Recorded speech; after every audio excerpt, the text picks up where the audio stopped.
ఆంధ్రప్రభ. నేను విజయ. భాగ్యనగరంలో మరో మణిహారం ప్రారంభమైందని చెప్పొచ్చు. అంత అద్భుతంగా ఉంది. ఎయిర్‌పోర్ట్‌ని తలపించేలా కనిపిస్తుంది. ఇక్కడ మనం చూడొచ్చు చెర్లపల్లి టెర్మినల్ ఎంత పెద్దగా ఉందో. నిజంగా నిన్న 413 కోట్లతో మోదీ వర్చువల్‌గా దీన్ని ఓపెన్ చేశారు. దీనికి సంబంధించి మనం చూస్తున్నాం. నిజంగా ఒక ఎయిర్‌పోర్ట్‌ని తలపించే అద్భుతంగా కట్టారు. ఇది హైదరాబాద్‌లో 4వ రైల్వే స్టేషన్ అని చెప్పొచ్చు. నాంపల్లి, సికింద్రాబాద్, కాచిగూడతో పాటు ఇది అతిపెద్దగా హైదరాబాద్కు చివర్లలో ఉన్నప్పటికీ చాలా అద్భుతంగా ఈ టెర్మినల్ని నిర్మించారు. దీనికి సంబంధించి చూడొచ్చు, చాలా విశాలవంతమైన అద్భుతమైన ప్లేస్. ఎంత అంటే అసలు చెప్పలేము. కార్ పార్కింగ్ కానీ ఎలాంటి ఇబ్బంది లేకుండా చాలా అద్భుతంగా నిర్మించారు. దీనికి సంబంధించి చూడొచ్చు మీరందరూ. ఇక్కడ ఎక్కడి నుంచో మన పల్లెటూర్ల నుంచి వచ్చి మనం ఇక్కడ హైదరాబాద్లో అందరూ ఉద్యోగాలు చేసుకునే టైప్ కాబట్టి ఇక్కడ మన విజువల్స్ అన్నీ కూడా మన పల్లెటూరుని తలపించేలా ఉన్నాయనే చెప్పొచ్చు. చూస్తున్నాం మనం ఇక్కడ నిన్న మోదీ గారు వర్చువల్గా ఓపెన్ చేసినప్పటికీ ఇక్కడికి గవర్నర్ విష్ణుదేవ్ వర్మ గారు అండ్ రేవంత్ రెడ్డి గారు కూడా వర్చువల్గానే ఓపెన్ చేశారని చెప్పొచ్చు. ఇక్కడికి కిషన్ రెడ్డి గవర్నర్ గారు అండ్ ఈటెల రాజేందర్ గారు ఇట్లా నిన్న వచ్చి ఓపెన్ చేసినట్టు తెలుస్తుంది.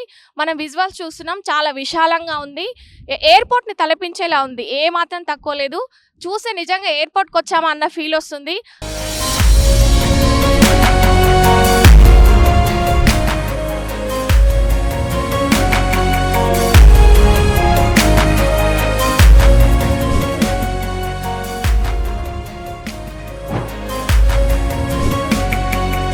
చూస్తున్నాం కదా, చెర్లపల్లి రైల్వే టెర్మినల్ చాలా విశాలంగా ఉంది. చూస్తున్నాం మనం ఇక్కడ.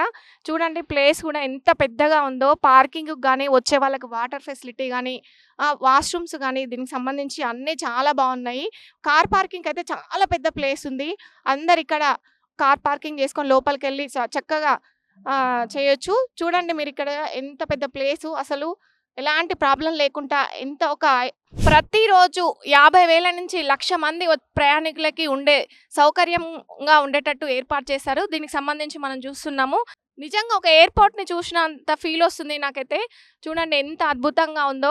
భాగ్యనగరం సిగలో ముస్తాబైన మరో మణిహారం ప్రారంభమైందనే చెప్పొచ్చు. 413 కోట్ల వ్యయంతో పర్యావరణ అనుకూలంగా నిర్మించిన చెర్లపల్లి నూతన రైల్వే టెర్మినల్ను ప్రధాని మోదీ నిన్న ప్రారంభించారు. దీనికి సంబంధించి మనం చూస్తున్నాం. నిజంగా ఎంత అద్భుతంగా ఉందో. ఇక్కడ 6 బుకింగ్ సెంటర్ కౌంటర్లను ఏర్పాటు చేశారు. స్త్రీలకి, పురుషులకి ప్రత్యేకంగా విశ్రాంతి గదులను ఏర్పాటు చేశారు. ఒక ప్లాట్ఫామ్ నుంచి మరో ప్లాట్ఫామ్కు ఎలాంటి ఇబ్బంది లేకుండా రాకపోకలు సాగించేందుకు వీలుగా 12 మీటర్ల వెడల్పుతో ఒక ఫుట్ ఓవర్ బ్రిడ్జ్తో పాటు 6 మీటర్ల వెడల్పుతో పాటు మొత్తం 9 ప్లాట్ఫామ్లలో 7 లిఫ్టులు, 6 ఎస్కలేటర్లు, రైల్వే నిర్వహణ కోసం ఆధునికంగా కోచ్ డిపోను కూడా నిర్మించారు. బస్సులు, కార్లు నిలిపేందుకు విశాలమైన పార్కింగ్ సదుపాయం అనే చెప్పొచ్చు. దీనికి సంబంధించి చూస్తున్నాం మనము. ఎంత విశాలంగా అంటే అంత బాగుంది. నిజంగా బ్రహ్మాండంగా ఏర్పాటు చేశారు ఏర్పాట్లు. దీనికి సంబంధించి ఇక్కడికి రావడానికి బస్ ఫెసిలిటీస్ కూడా ఉన్నాయి. ముఖ్యంగా బస్సులు కూడా ఇక్కడికి వచ్చి జంట నగరాల్లో ట్రాఫిక్ రద్దీ తగ్గుతుందనే చెప్పొచ్చు దీంతో చాలా వరకు.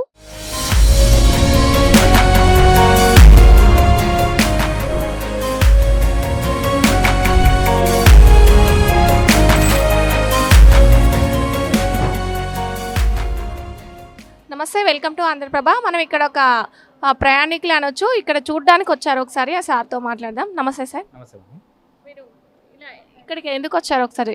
ఇక్కడ మాకు దగ్గరలో ఉంటుంది చెర్లపల్లి రైల్వే స్టేషన్. మాకు అందుబాటులో 3 కిలోమీటర్ల లోపలనే ఉందన్నమాట. సికింద్రాబాద్ కాకుండా ఇక్కడ మెయిన్గా ఇది ఇంత పెద్ద ప్రాజెక్ట్ రావడం మాకు చాలా మంచిగా అనిపిస్తుంది. అంటే మీరు చూడడానికి వచ్చారు జస్ట్? ఎలా అనిపిస్తుంది ఇది? అయితే మన శంషాబాద్ ఎయిర్పోర్ట్ను తలపించేలా ఇది ఉందన్నమాట. బాగుంది. ఈ స్టేషన్ ఫెసిలిటీస్ చాలా బాగున్నది. కానీ ఇంతకు మనకు అన్ని ట్రైన్ల కనెక్టివిటీ కొంచెం బాగా ఇస్తే సికింద్రాబాద్ కనుకని, మౌలాలి కనుకని, సరే దీనికి మనకు సనత్ నగర్కు మళ్ళీ హైటెక్ సిటీ కనెక్షన్ ఇస్తే ఇంకా పబ్లిక్ చాలా బెనిఫిట్ అవుతుంది. అండ్ మన రోడ్ మీద కార్లు ట్రాఫిక్ కూడా తగ్గుదనే అవకాశం ఉంటుంది. మనం ఎందుకంటే మన ఎకాలజీ మాట్లాడుతున్నాం. ఇది కూడా పెంచితే ట్రాన్స్పోర్ట్ ఫెసిలిటీ కానీ కనెక్టివిటీ ట్రైన్ సర్వీస్ పెరిగితే అందరూ దీన్ని వాడితే బాగుంటుంది. అదే మనం కూడా చూడాలి. దీనికి గవర్నమెంట్ కూడా మంచిగా ఇన్ఫ్రాస్ట్రక్చర్ ఫెసిలిటీస్ పెంచి ఇదని చేసి చాలా బాగుంటుంది. ఇక్కడికి వచ్చారు, మీరు చూడడానికి వచ్చారా సార్? నేను సైనికులు ఉంటాను, కానీ ఇక్కడ నాకు ఇల్లు ఉంటుంది. కానీ ఏమంటే ఇది ఇంతమంది ఖర్చు పెట్టారు కదా, ఏమని చూసాను వచ్చినాము. ఖర్చు బాగానే ఉంది, అన్నీ బాగానే చేస్తారు. ఆమె అక్కడిది కొంచెం ఫెసిలిటీస్ అక్కడిది కూడా ఇంప్రూవ్ చేయాలి, కొంచెం ఫెసిలిటీస్ కార్ పార్కింగ్ ఇంప్రూవ్ చేయాలి. కానీ ఆయన మట్టుకి ఒకటి ఏమంటే ఇక్కడ నుంచి హైటెక్ సిటీ కనెక్టివిటీ కానీ సనత్ నగర్ కనెక్టివిటీ కానీ కనెక్ట్ చేస్తే ఇక్కడ లోకల్ పబ్లిక్ చాలా బెనిఫిట్ అయిపోతుంది. ఇంకొకటి కనెక్టింగ్ గట్కేశ్వర వీళ్ళకి కూడా చాలా బెనిఫిట్ అవుతుంది. ఇక్కడ నుంచి లోకల్ సర్వీసెస్ మన చర్లపల్లి నుంచి సనత్ నగర్ హైటెక్ సిటీ పెంచితే చాలా బెనిఫిట్ అవుతుంది, లోకల్ బెనిఫిట్ పబ్లిక్. అది అప్పుడే దానికి ఒక వాల్యూ ఆఫ్ ద మనీకి దానికి ఒక విలువ ఉంటుంది. ఇది ఖర్చు పెట్టడం సమస్య కాదు, ఖర్చు పెట్టిందని వాడాలి, అది మనం దానికి చూడాలి, దాన్ని మనం thank you sir. Thank you so much sir.